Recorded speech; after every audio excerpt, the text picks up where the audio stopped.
Time now for Sid Sixero. This is where I get 60 seconds to talk with my face. What's going on? Start the clock, please. Here's what's on my mind this morning. Leafs got some disappointing news this week regarding one of their top prospects. Nick Robertson, 21 years of age, had his season come to an end because of a shoulder injury. It's a shame. He's an easy kid to root for, and here's one of the biggest reasons why. In Toronto's fifth game of this season, it was Robertson who, in overtime, made arguably the best play of the year by anyone wearing a Leaf jersey, and he started in his own end. Pay attention to 89. 2-on-1 Dallas. Here's Ben in, and Robertson knocked it away. And Robertson's away. Samsonov got knocked down at the other end. Robertson scores! The kid with the game winner. And the Leafs in overtime hand Dallas their first loss. This Leaf organization doesn't have a ton of prospects in it because of a lot of trades. It is what it is. Robertson's one of them. I wish him nothing but the best. He's battled injuries. Hopefully he gets over that at some point because he's fantastic. Kyle Bukauskas, speaking of fantastic, from Hockey Night in Canada and Sportsnet is joining us. Appreciate you, man. Just a word on Nick. We'll talk about the Jets and Leafs last night. Leafs won 4-1. A lot of hard luck with Nick. Hopefully he finds health soon. What's he like to deal with? What's the kid like?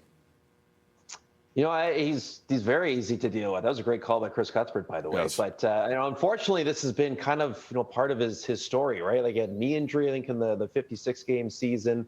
Dealt with a fracture in his leg that kept him out for a large stretch of last season, and now this one that prematurely ends this season for him. So it's been hard for him to get any traction. I remember having a conversation with him earlier on in the season and talking to him about his older brother, Jason, who, of course, is lighting it up with the Dallas Stars. And, he was a guy who, didn't figure it out right away in the NHL level. And then right around where Nick is now is where he started to pop. And then there was a lot of hope there that, maybe he could follow a similar path to his older brother this season. Clearly, it's not going to happen. Another setback for him and just more critical development time for a young player that he's not getting. It's a shame. Hopefully we see him back next year and he's ready to go. He had a great camp. He earned a job legitimately. One of the stories of the preseason, and unfortunately it ended this way. All the best to him. He's a great story. Last night, pretty good story for the Leafs too. They beat the Winnipeg Jets, one of the best teams in hockey at home. Ilya Samsonov in goal had to work though. It felt like one of those old school Leaf victories. Goalie, this is on the goalie a little bit. The goalie's going to be busy. What are your takeaways from last night?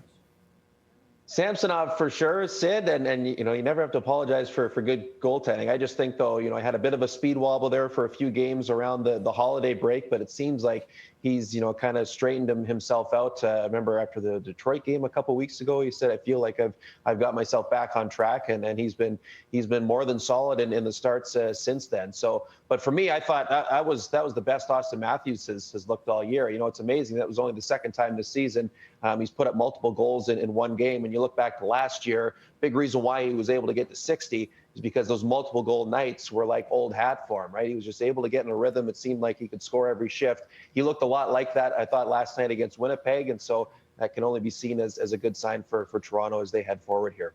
It's funny, he missed back-to-back games last week, which doesn't really happen in hockey. It felt like load management for sure. People lost their minds. What's going on with us? He's looked phenomenal since the break. Maybe every player will ask for a break from a back-to-back from this point on. We'll see on that. Kyle Bukauskas, Sportsnet Hockey Night in Canada. A reminder, and we're going to talk to Ron McLean a little later on from Owen Sound, Ontario. Hockey Day in Canada is tomorrow. It's 14 and a half hours of hockey love and games on CBC and Sportsnet, including the Leafs in Montreal tomorrow, and that's where Kyle is going to today. Safe travels, Kyle. Appreciate you. Have fun tomorrow. Thank you.